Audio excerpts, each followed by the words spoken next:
এখন থেকে আপনাকে আর কষ্ট করে ছবি এডিট করতে হবে না, জাস্ট একটি এআই অ্যাপসের মাধ্যমে এক ক্লিকে এই ধরনের ছবি এডিট করতে পারবেন। তো এই ধরনের ছবি এডিট করার জন্য সর্বপ্রথম আপনাকে গুগল প্লে স্টোরে যেতে হবে। গুগল প্লে স্টোরে আসার পর এখান থেকে আপনি সার্চে ক্লিক করবেন। সার্চে ক্লিক করার পর এখানে আপনি টাইপ করবেন SWITCH switch LIGHT switch light লিখে আপনারা এখানে সার্চ করবেন। তো সার্চ করার পর দেখতে পাবেন যে শুরুতেই এই অ্যাপসটা চলে আসবে। এখান থেকে switch light AI photo editor এই অ্যাপসটা আপনারা এখান থেকে ইনস্টল করে নেবেন। ওকে, তো ইনস্টল হয়ে গেলে এখান থেকে আপনারা জাস্ট এই অ্যাপসটাকে ওপেন করবেন। ওপেন করার পর এখানে আপনার এরকম একটা ইন্টারফেস চলে আসবে। এখান থেকে আপনার পারমিশন চাইবে, এগুলো আপনারা এখান থেকে অ্যালাউ করে দিবেন। এখান থেকে আমি এই পারমিশনটা অ্যালাউ করে দিচ্ছি।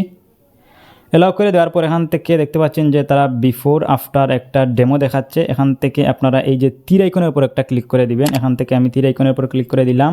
আবারও এখান থেকে তীর আইকনের উপর ক্লিক করে দিবেন, আবারও তীর আইকনের উপর ক্লিক করে দিবেন, আবারও তীর আইকনের উপর ক্লিক করে দিবেন।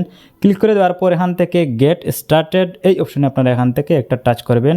টাচ করে দেওয়ার পর এখান থেকে আপনারা কনফার্ম এই অপশনে একটা ক্লিক করবেন। ক্লিক করার পর এখান থেকে আপনাদের সামনে ঠিক এরকম একটা ইন্টারফেস চলে আসবে।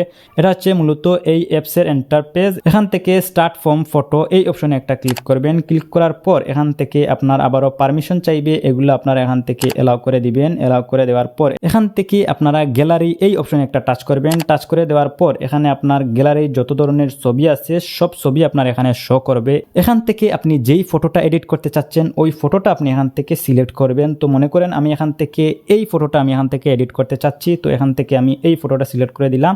সিলেক্ট করে দেওয়ার পর এখান থেকে প্রসেস এই অপশনে একটা ক্লিক করে দিবেন। ওকে, তো কিছুটা লোড নেওয়ার পর এখন দেখতে পাচ্ছেন যে আমার ফটোটা কিন্তু এডিটিং হয়ে গেছে। তো এখন দেখতে পাচ্ছেন যে বিভিন্নভাবে আমার এই ফটোটা তারা এডিট করে দিয়েছে। তো এখান থেকে আমি যেই ফটোটা আমার পছন্দ এখান থেকে আমি ওই ফটোটা আমি এখান থেকে সিলেক্ট করতে পারি। তো এখান থেকে আপনারা এগুলা দেখে নেবেন যে আপনার এখান থেকে কোন ফটোটা আপনার পছন্দ হয়েছে, তাদের কোন এডিটটা আপনার এখান থেকে ভালো লেগেছে ওই ফটোটা আপনি এখান থেকে সিলেক্ট করবেন। তো মনে করেন আমি এখান থেকে এই ফটোটা আমি এখান থেকে সিলেক্ট করে দিলাম। তো সিলেক্ট করে দেওয়ার পর এখান থেকে আপনারা এই ইমেজটার লাইট, ব্রাইটনেস, ব্যাকগ্রাউন্ড এগুলোও কিন্তু আপনারা এখান থেকে কাস্টমাইজ করতে পারবেন। তো এখান থেকে মনে করেন যে আমি এখান থেকে এই যে অ্যাডজাস্ট এই অপশনে একটা ক্লিক করে দিলাম। ক্লিক করে দেওয়ার পর এখান থেকে দেখতে পাচ্ছেন যে আমি এখান থেকে ব্রাইটনেস কমাতে পারবো, বাড়াতে পারবো। এখান থেকে কন্ট্রাস্টটাও দেখতে পাচ্ছেন কমাতে পারবো, বাড়াতে পারবো। স্যাচুরেশন এখান থেকে আমি এই ফটোটা আবারও আমার নিজের ইচ্ছা মতো আমি এখান থেকে এটাকে এডিট করতে পারবো। তো এখান থেকে আমি এইভাবেই রাখলাম। রাখার পর এখান থেকে আমি ডান অপশনে একটা ক্লিক করে দিলাম। ক্লিক করে দেওয়ার পর এখান থেকে আমি এই যে লাইট এটাকে হালকা একটু কমিয়ে দিলাম। কমিয়ে দেওয়ার পর এখান থেকে আপনারা দেখতে পাচ্ছেন যে এটার রেশিও আপনারাও এখান থেকে সিলেক্ট করতে পারবেন। এখান থেকে দেখতে পাচ্ছেন যে 1:1 ডিফল্টভাবে এখানে আমার এই রেশিওটা সিলেক্ট অবস্থায় আছে। আপনারা যদি চান এই এখানে ক্লিক করে আপনারা চাইলে এখানে আপনারা এই যে রেশিওটা আপনারা এখান থেকে চেঞ্জ করতে পারেন। তো আমি এখান থেকে যেহেতু অরিজিনাল ওইভাবেই রাখবো, রাখার পর এখান থেকে ইমেজটা আমি চাইলে এখান থেকে এটাকে অ্যাডজাস্ট করতে পারি।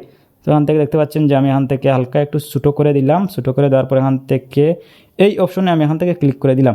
ক্লিক করে দেওয়ার পর এখান থেকে দেখতে পাচ্ছেন যে ব্যাকগ্রাউন্ডটাও কিন্তু আমার এখান থেকে আমি মুভ করতে পারতেছি।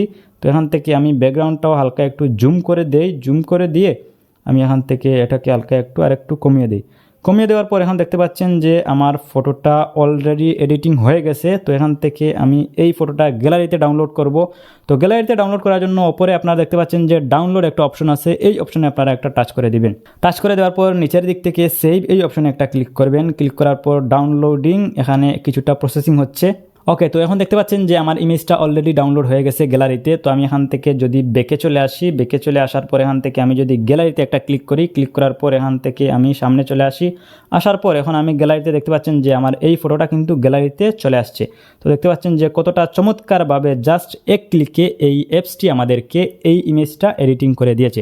সো এভাবেই কিন্তু আপনারা যে কোনো ফটো জাস্ট এক ক্লিকে কিন্তু আপনারা এইভাবে এডিটিং করতে পারেন। সো গাইস, এই ছিল আজকের ভিডিও। তো আজকের মতো আমি মিজান খানায় বিদায় নিচ্ছি। যদি ভিডিওটা ভালো লাগে তাকে ভিডিওটিতে একটি লাইক করবেন, চ্যানেলটি সাবস্ক্রাইব করবেন। তো আমি মিজান খানায় বিদায় নিচ্ছি। দেখা হবে নেক্সট ভিডিওতে। আল্লাহ হাফিজ।